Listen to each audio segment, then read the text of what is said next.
Howard Donahue's 25-year quest to expose the truth inspires Colin McLaren to investigate this famous murder mystery and prove Donahue's remarkable theory. Both men agree that the third shot that hit Kennedy was the result of a tragic accident. I really believe this is what happened. 3 shots are fired.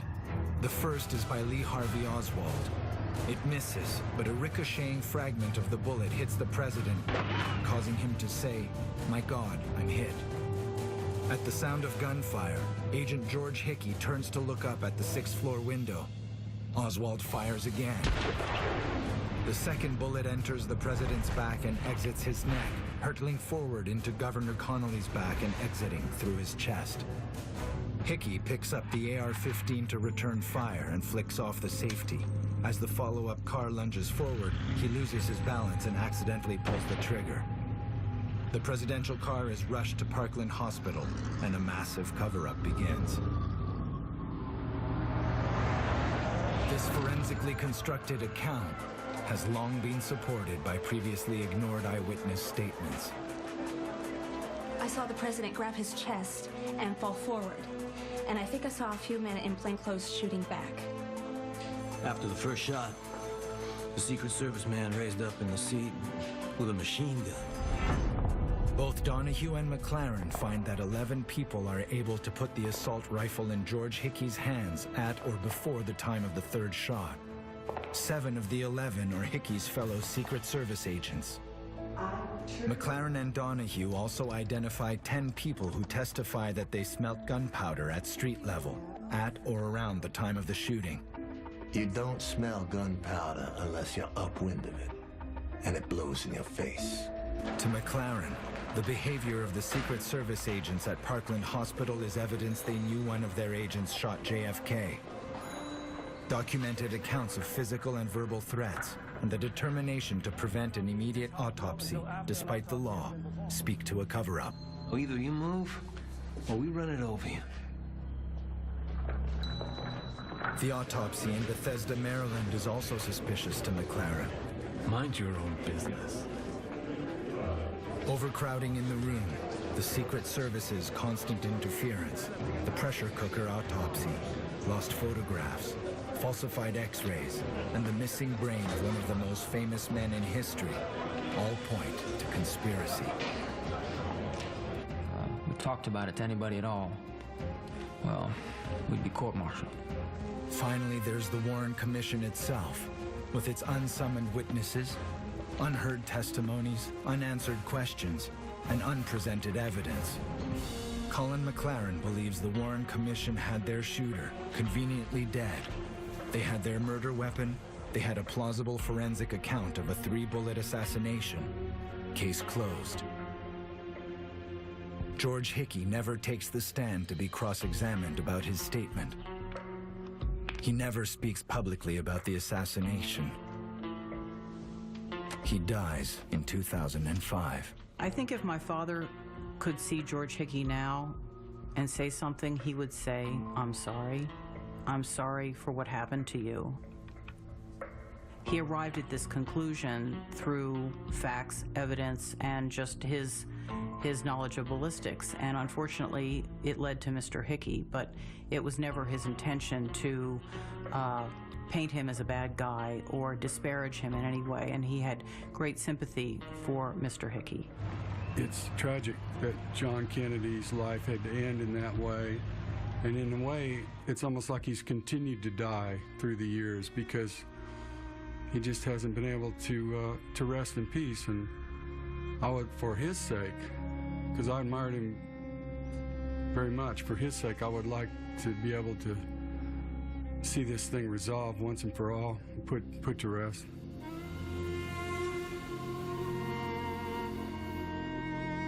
Understanding the real cause into the death of JFK isn't about blackening the name of any individual or organisation. It's about the truth and supplying a definitive answer to the American people.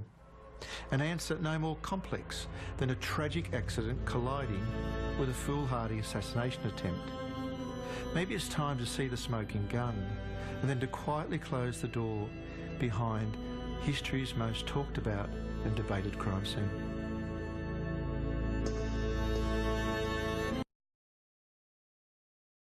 The new president, Lyndon Johnson, ordered these questions answered. He appointed a commission of 7 prominent Americans to investigate the whole affair. He literally drafted Supreme Court Justice Earl Warren as chairman.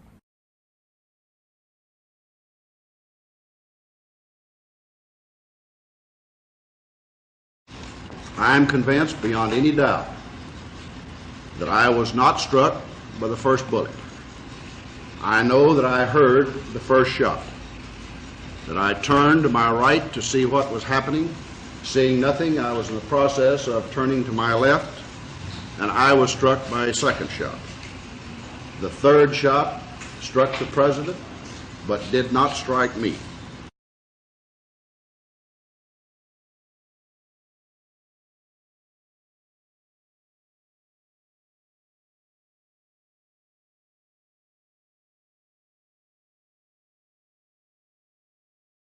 Mr. Bowers, how many shots did you hear? There were 3 shots, and these were spaced with 1 shot, then a pause, and then 2 shots in very close order, such as perhaps almost on top of each other, while there was some pause between the first and the second shot. Did you hear a second shot? I did, immediately. Immediately? It was like pow, pow, pow. You know, it was that quickly. Turned back around, and there was 2 shots rapidly, and I saw that Kennedy was hit. And there was more time between the first and second shot? Oh, yes, the first shot, and there was a pause, and then there was bam, bam. And then I heard the crack, crack of 2 rifle shots. Now, as I said earlier, this testimony was presented to the Warren Commission. They chose to disagree with my interpretation and my memory of what had occurred, and this is their privilege. But I maintain my original view and always shall.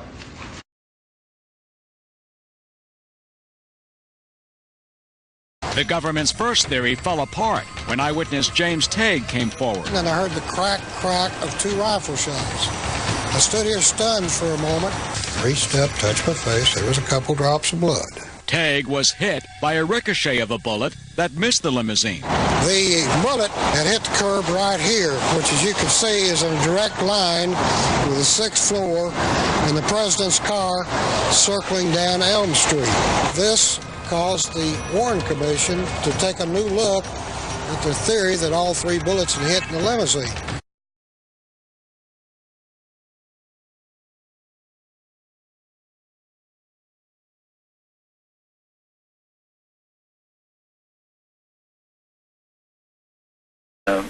When I stated I felt like the second and third shots could not have been fired from the same rifle, they reminded me that I wasn't an expert and I had to agree.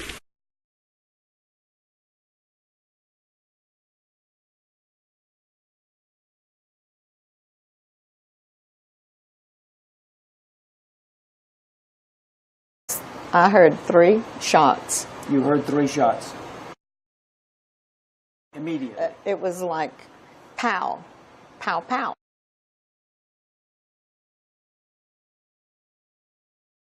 There were 3 shots, and these were spaced with 1 shot, then a pause, and then 2 shots in very close order, such as perhaps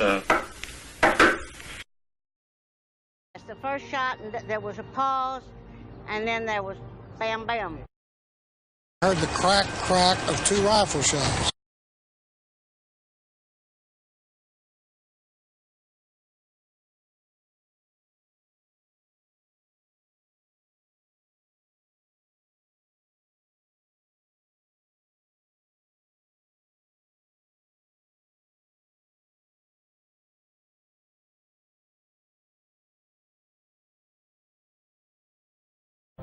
Amos Ewins. Can you point it to me? Yes, sir. Right He's one of the few to recall where the president was when he heard the first shot. The car is now approximately in the position it was when you heard the first shot. About that time, we heard the sirens and everything began to pick up, and everyone was so excited. And as they came down, the motorcade came down the slope, we all got caught up in the thrill of we're going to see a president. Yes, I thought they were firecrackers. You thought they were I firecrackers? did not know that it was a gunshot, no. Hear them. That's right. I guess not. And if there was a first shot, I don't think I would stand there and then take a picture. Right. Order, such as perhaps almost on top of each other.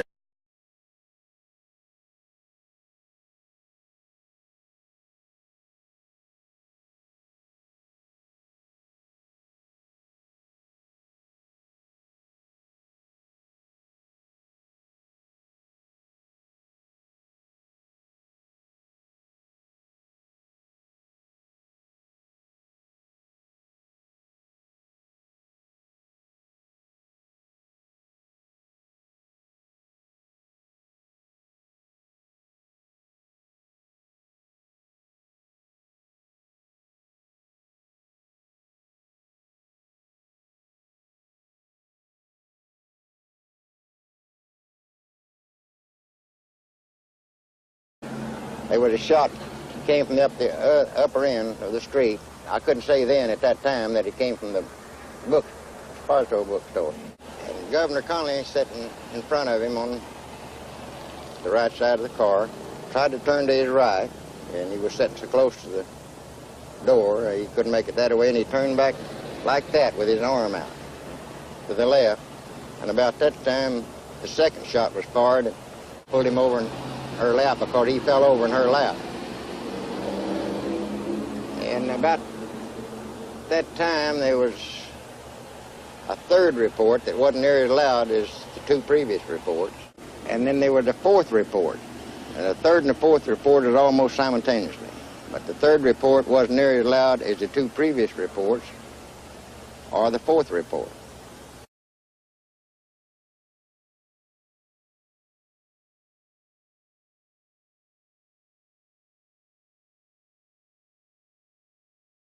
And he saw this white spot, which might mean something. Replaying the Secret Service film from several different angles, the defect appears to be in the same place. We believe that the bullet hit the signal, which deflected it on down Dealey Plaza. And the bullet then hit the curb, which was what caused Taig's injury.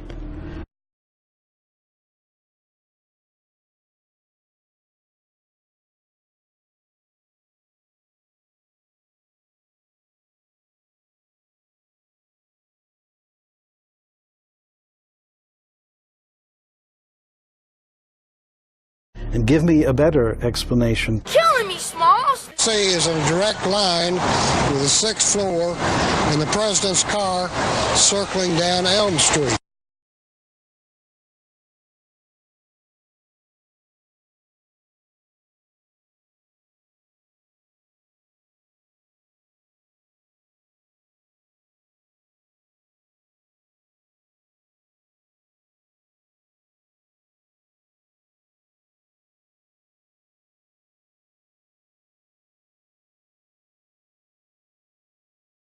And I saw Jackie, she hollered, "Oh my God, he's been shot." I heard that. Yes.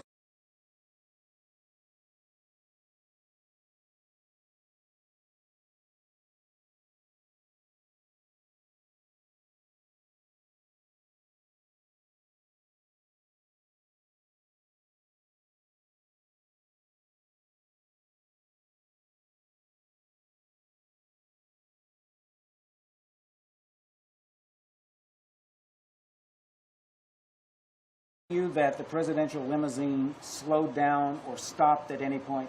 It slowed down almost, if not to a stop.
And I glanced over underneath that green tree, and you could see a little puff of smoke. It looked like a puff of steam or cigarette smoke.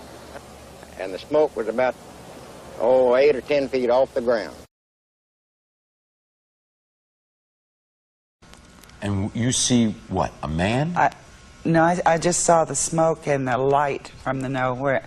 I knew someone had shot. Right. And at that instant, his head was blown off. Right.